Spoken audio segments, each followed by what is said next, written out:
Let's Talk with Anna Glavinsky.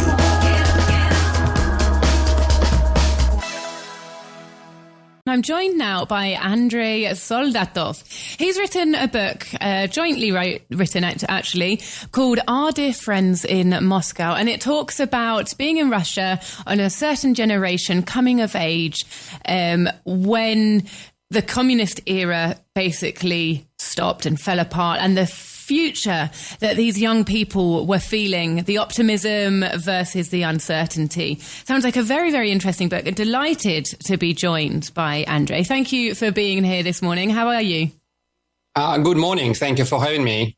Now, I wouldn't normally ask this of a guest. It's extremely impolite, but because your book talks about a certain age group at a certain time of history, can I please ask you how old you are? Because I've also got you on video and you look very young. Well, that may be because of his years in exile. I'm 49. Well, I would not have guessed that. But that puts you then during the 90s. How old were you? And, what was your experience like of being that age in that place?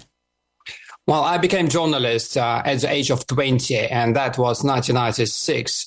And our book basically tells a story starting with the events in 2000 when Putin came to power, trying to trace the personal history of a group of friends of 7 people, including me and my co-author, Irina Borgan.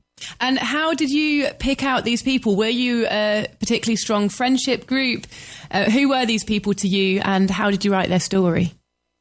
In 2000, I was I was young, but also extremely ambitious. I wanted to find a way into political journalism. And at the time, the newspaper Izvestia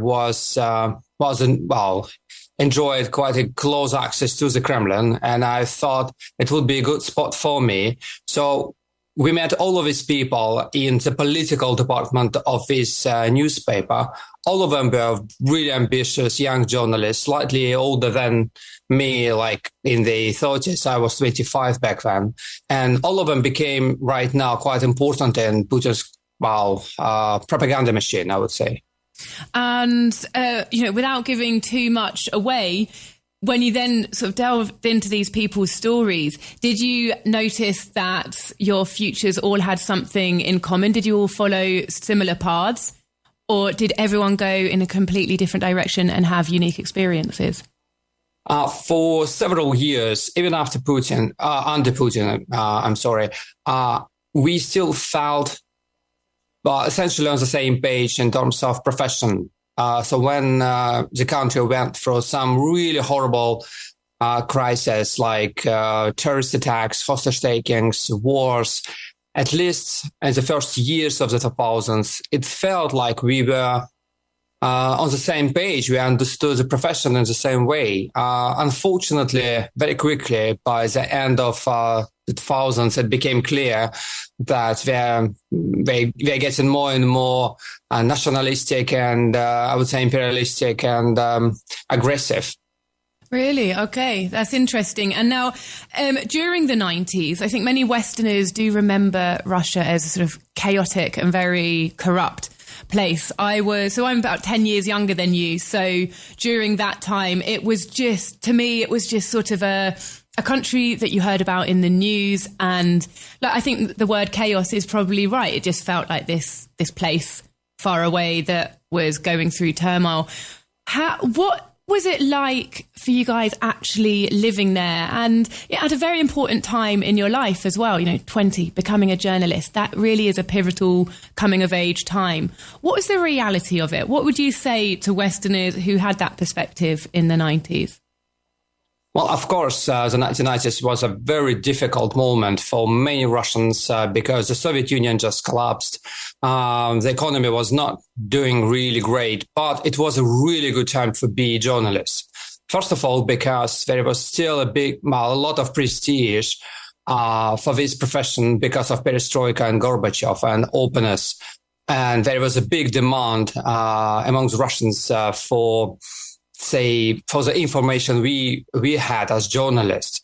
And also, look, because so many things, happened. The wars, political turmoil, wars between oligarchs, corruption. You mentioned assassinations. It was a fascinating thing to cover as a journalist. So for me as a journalist, it was a really good time because you can make really good connections. So you can get really good sources inside because lots of people are really interested to talk to you as a journalist. You can open the door to the Kremlin. You can find your sources inside of the ministries very quickly. And again, it was a very young profession because Soviet journalists, most of them, they just left.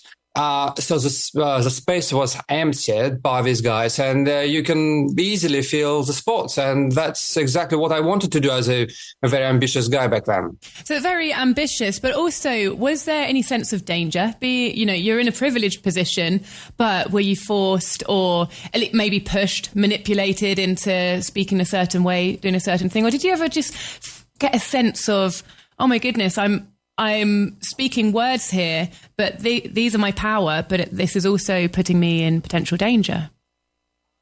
Yes, unfortunately, corruption, also was a big problem for journalists, and many famous journalists became corrupted. And that came with a price. Some of the journalists were killed and attacked. But the difference was that in the 1990s, you never expected to be attacked by the state.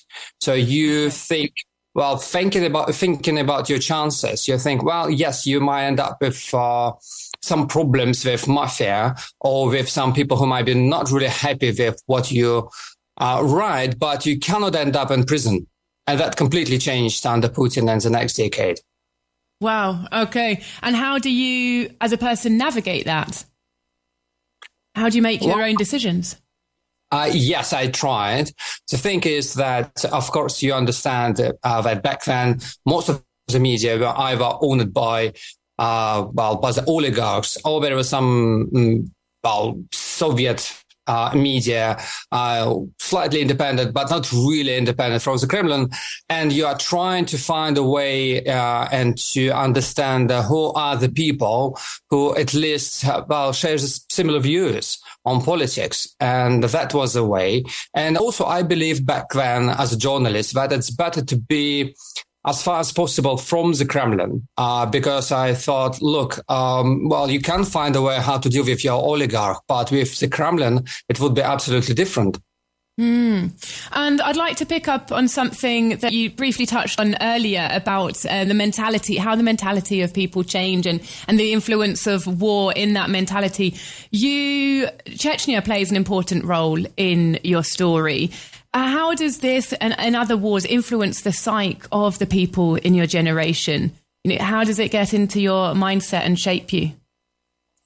Well, unfortunately, in the 1990s, Russia went through, several really horrible wars, including 2 wars in Chechnya. And that, in a way, initially supported journalism, but eventually crushed it. Why? Because Vladimir Putin, who came to the Kremlin in 2000, he found a way how to explain to the Russian people that all the problems the Russian army was having on the battlefield, that was because of journalists. Journalists were undermining the war morale and published critical stories, and that was bad for the country, bad for the army. And because at that moment we got a series of really horrible, devastating terrorist attacks, including in Moscow, the public got really frightened and scared, and lots of people turned against journalists and basically saying, look, if that guy in the Kremlin, we don't care that he has this KGB background, but if he could provide security to us, let's forget about freedoms, let's forget about journalism. We are happy where we are. And on that note, I know that your book is more about the past few decades, but I'm interested to know how the invasion of Ukraine ties in. If we fast forward to now, are there elements of your story playing out again, or are things different this time round in terms of psyche and the book that you've written about the past? I would say that several things significantly changed. Mm-hmm. If in the early 2000s it was mostly about providing security for people, and that was enough. Starting with the war in Georgia in 2008, many people, well-off people in Moscow and some big cities, they became more and more fascinated by the Russian army, and they supported many things, and they wanted to make Russia great again, if I can use this line. And by 2014, when Putin annexed Crimea, well, unfortunately, it was met with jubilation among many, many people who used to be quite liberal. And by 2022, they became even more aggressive. Our friends, people we describe, become aggressive to the extent you cannot imagine. One of the protagonists of our book, a woman which used to be very close to the Kremlin, she went to special forces training because she wanted to fight against the Ukrainians as a soldier. She got killed by a friendly fire. So fortunately, she didn't kill anybody, but she became a soldier, essentially.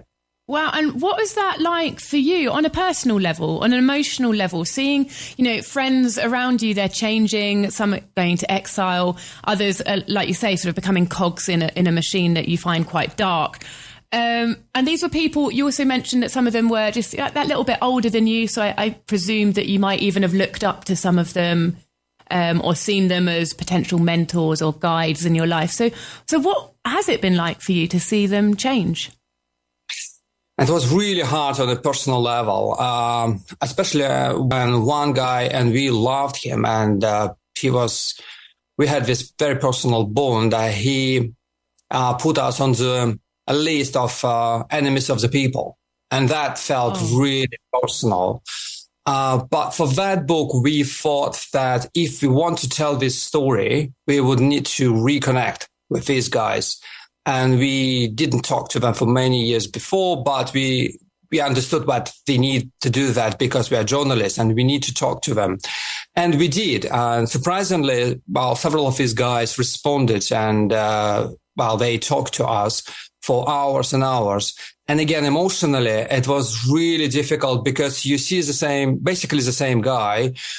You hear that familiar voice and you share some jokes about the past. And all of a sudden, he might tell you something absolutely horrible. Like, yes, we understand that that it's a big tragedy for the Russians and Ukrainians, but we won't stop. We will go further. We need to take all of Ukraine and all these horrible things. And you don't get it.